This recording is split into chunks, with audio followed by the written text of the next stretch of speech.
मान लो ये हमारे पास एक टेबल है और बेटा इस टेबल के ऊपर एक कपड़ा है, क्या है, एक क्लॉथ, और उसके ऊपर बेटा हमने एक बुक रखी हुई है, क्या रखी हुई है, बुक। ठीक है, अब देखो हम इस कपड़े को पकड़कर खींच रहे हैं इस साइड, मतलब हम कपड़े के ऊपर, क्लॉथ के ऊपर इस साइड एक फोर्स लगा रहे हैं। ठीक है, कपड़े के ऊपर फोर्स लगाएं तो क्या बेटा बुक आगे नहीं आएगी, बुक के अंदर मोशन नहीं आएगा, आएगा। अब बुक के अंदर मोशन क्यों आया, क्योंकि बुक के ऊपर हमने कोई एक्सटर्नल फोर्स तो लगाया नहीं, फिर भी मोशन आया। ठीक है, एक और एग्जांपल देखिए, ये हमारे पास जो मेरा हाथ है बेटा, ये एक हॉरिजॉन्टल सरफेस है।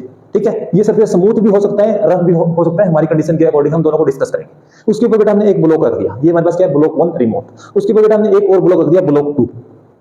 ठीक है, हमने ब्लॉक 1 के ऊपर फोर्स लगाया, स्मॉल अमाउंट में, कम फोर्स लगाया, तो बेटा दोनों साथ साथ चल रहे हैं। मींस जो हमारे पास रिमोट है और जो ब्लॉक, सॉरी कैप है, दोनों ब्लॉक का, दोनों ऑब्जेक्ट का एक्सेलरेशन सेम है।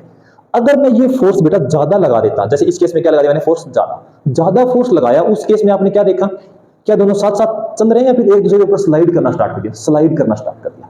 तो इस टाइप के क्वेश्चन में बेटा हमारे पास यही एक मेन क्वेश्चन तो यही बन जाएगा कि क्या मैक्सिमम फोर्स है। देखो एक यहां पर लिमिट है, एक फोर्स तक तो दोनों साथ साथ चल रहे हैं, उससे ज्यादा फोर्स लगाएं तो दोनों स्लाइड करना स्टार्ट कर देते हैं। तो वो हमें फोर्स की वैल्यू निकालनी है, मैक्सिमम फोर्स। ठीक है, पहले हम इस कॉन्सेप्ट को समझते हैं। जैसे अभी हमने जो एग्जांपल लिया उसके अंदर बेटा ये हमारे पास हॉरिजॉन्टल सरफेस था, एक ये हमारे पास क्या था, रिमोट था, और उसके ऊपर हमारे पास क्या थी, एक कैप रखी हुई थी। हमने फोर्स बेटा किसके ऊपर लगाया, रिमोट के ऊपर, और कैप भी हमारी क्या आ गई, मोशन में आ गई। अब ये मोशन में क्यों आई, यहीं से कुछ ना कुछ हमारे लिए इंटरेस्टिंग निकल कर आएगा।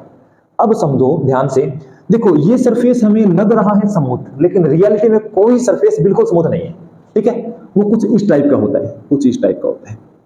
ठीक है, अब जो कैप है, उस कैप का भी सरफेस है, वो भी स्मूथ नहीं है, जिसको मैं रेड से शो कर रहा हूं, वो कैप का भी बेटा सरफेस स्मूथ नहीं है। मींस यहां पर इंटरलॉक बने हुए हैं, क्या बने हुए बेटा, इंटरलॉक, मतलब ये दोनों सरफेस आपस में फंसे हुए हैं। इन दोनों के सरफेस के मॉलिक्यूल जो एक दूसरे के साथ बॉन्ड बनाए हुए हैं, एक दूसरे के साथ मिले हुए हैं, एक दूसरे के साथ इंटरमॉलिक्यूलर फोर्स है। ठीक है, अब देखो जब हमने इसके ऊपर फोर्स लगाया, ठीक है बेटा, तो ये जो मैंने ब्लैक वाला सरफेस दिखाया वो किसका है, रिमोट का, तो वो मूव करने की कोशिश करेगा।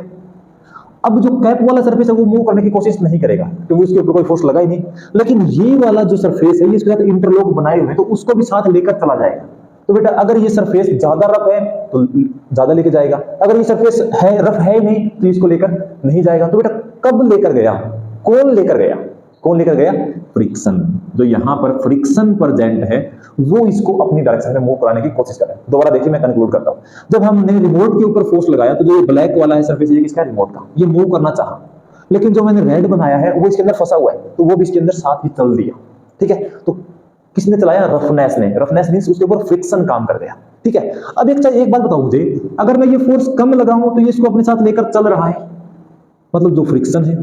अगर मैं यहां पर जो फ्रिक्शन प्रेजेंट है उसकी मैक्सिमम वैल्यू मान लिया मैंने 10 न्यूटन है, ठीक है, अगर वो फ्रिक्शन की मैक्सिमम वैल्यू क्या है, 10, तो वो साथ साथ चल रहे हैं, उससे ज्यादा क्या वो साथ साथ चल पाएंगे, मींस फ्रिक्शन की तो मैक्सिमम वैल्यू इतनी है, वो यहां तक साथ साथ चल पाएंगे, इसके बाद वो साथ साथ नहीं चल पाएंगे, स्लाइड करना स्टार्ट कर देंगे। तो बेटा इन सब से जो आपको कंक्लूड करना है, अभी तक का कंक्लूड क्या करना है, कि जो हमने दो ऑब्जेक्ट है, ब्लॉक के ऊपर ब्लॉक रखे हुए हैं, ब्लॉक के ऊपर ब्लॉक रखे हुए हैं, ये मान लो पहला ब्लॉक है और ये मान लो दूसरा ब्लॉक है M2।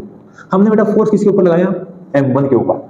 M2 भी उसके साथ मूव कर रहा है एक लिमिट तक, मतलब इस फोर्स की एक वैल्यू है, जैसे रिमोट और कैप के केस में थी कि दोनों साथ साथ मूव करेंगे, उसके बाद साथ साथ मूव नहीं कर पाएंगे। तो बेटा इसको मूव करवा कौन रहा है, फ्रिक्शन, जिसको मैं FR से डिनोट कर रहा हूं, फ्रिक्शन। अब देखो ये मूव, इसके ऊपर एक्सटर्नल फोर्स है, ये मोशन करना चाह रहे हैं तो इसका अपोज करेगा फ्रिक्शन, तो फ्रिक्शन कहां गया, पीछे, और इसको फ्रिक्शन मूव करवा रहा है तो कहां गया, आगे। इसको आप एक और तरीके से भी समझ सकते हो, जो फ्रिक्शन है वो रिलेटिव मोशन का अपोज करता है, मींस इसका मोशन है तो इसका अपोज क्या करेगा, इसको रोकेगा, इसका मोशन है नहीं तो इसको चलाएगा। ठीक है, रेस्ट है तो उसको मोशन में लेकर आने की कोशिश करेगा, मोशन में तो उसको रेस्ट में लेकर आने की कोशिश करेगा, इस केस में, हमारे केस में। ठीक है।